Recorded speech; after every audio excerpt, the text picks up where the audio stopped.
Hi, Steve Walton from Tropic Heating and PatioHeat.com. Today we got this residential application. So you can see here I just placed this seating area, dining area over here. You can see that the architectural part of this slope here is, I think it's 812 and this is 612 here. So you can see we have a little bit different of a slope on each side. And obviously we got some, well, doors here. They are sliding doors, so I'm not too concerned about them popping out. And then also the customer mentioned that they will have some fans and or lamps up here, and I have them roughly about 18 inches here deep, or tall rather. So I'm not quite sure what theirs will be, but so far this configuration I'm going to show here should be okay.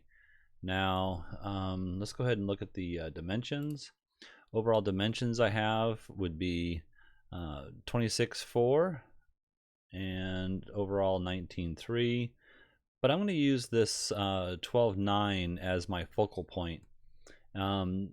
Also, you can see the heights I have at the lower part of this beam, 8.9, the top part 9.9, and then of course up here I have at 12.3. So going back to what I was just going to mention, so I want to use this this area here as my focal point. And what I did, just to show you, I went ahead and looked at the square footage of this space, which is 336 square feet. And if you times that by 300 BTUs per square foot, you come out with a total demand of 100,800 BTUs required for this space. If you look at the model I chose, which is the 4000 C series, so it's 4000 watt, 240 volt, that would equal about 13,648 BTUs, which would demand a total of 7.3 units for this space. Now, there's a couple things you look at. You don't just look at the BTU value solely, you look at the footprint of heat. So let's go ahead and do that. I'm going to turn off the dimensions here real quick. And so here you can see the footprint of heat. We're going to get almost clear to, I'll say 2/3 of the patio. But this 2/3 throw from this heater here to this space over here isn't the most beneficial. This would be the least amount of heat that you'd receive. So, really would make this side of the patio very comfortable. And so what I've done is, duplicated that on the other side. We have 3 more units here. And this customer also said that they weren't sure what the use exactly was going to be. So it might be that you eliminate a couple of units. Let's say you take, this and this unit out, and that would give you a total of 4 units, for this space. You could move these 2 further in closer. So let's just do that. So that you can see that. I'm gonna move them in. I'm gonna go 24 inches on both of these.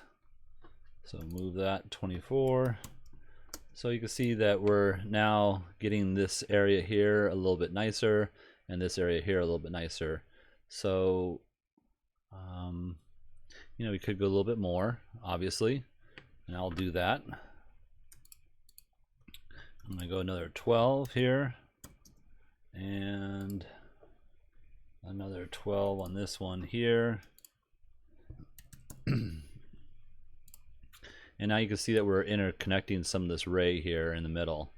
So that might be something that the customer is looking for, and that'd be more than acceptable. I mean, it's obvious that we're not needing the heat right here next to the barbecue, and of course right here next to the fireplace. It's not necessary to warm the hearth unless that's a planned on sitting space.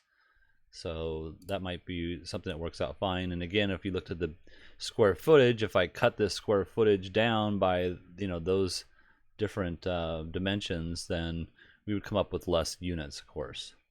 So now talking about the mounting of this heater, I'm going to turn the ray off here for a second. So the clearance above, whoops, sorry about that. See if I can get out of that. The clearance above the heater, you can see is 6 inches, so we meet that without an issue, and that's true on either side. You have the 6 inches. But the clearance below, because we're up against this wall here, is something that's a little bit concerning to me. So what I've done is I moved the heater so that it measures 18 inches from this edge to this edge, because I don't want to penetrate the house and not meet the clearance that's combustible. So that's why I've done it on this side. Now on this side here, I have it 1 inch further than I really want it, but I have 19 inches over here, and these heaters are at 15-degree angles. Now if I change this angle to, let's say, 10 degrees, then this section of my clearance goes up and starts to penetrate that edge there. So that's why I have them at that particular angle. And again, 18 inches, it's actually 18 inches from the edge of the wood out here to the edge of this top edge here of the heater. So that way I'm sure to meet that clearance there. And that's true on this side as well. This edge to this edge. And we're just meeting that, kind of kissing it right there.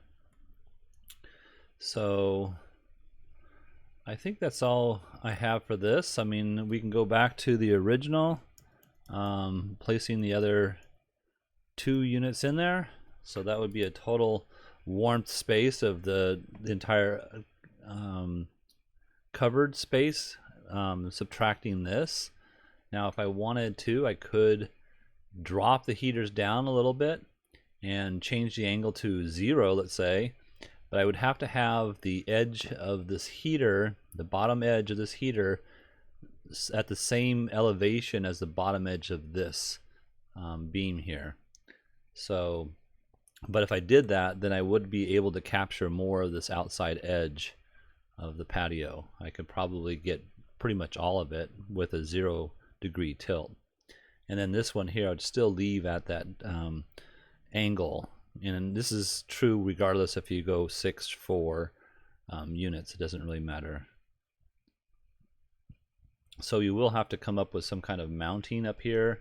I'm not sure exactly where these trusses come up, but you know, it's something that you'd have to consider, maybe putting a block between the ones that you want to mount to, or maybe just move the heater over so that it meets it the way you wish it would. So, all right, well, I think that's all I can do for this particular application. If you're looking for some assistance with your outdoor heating needs, just send us an email to support@patioheat.com. We appreciate you giving us a thumbs up if this has helped you. Thank you and have a great day.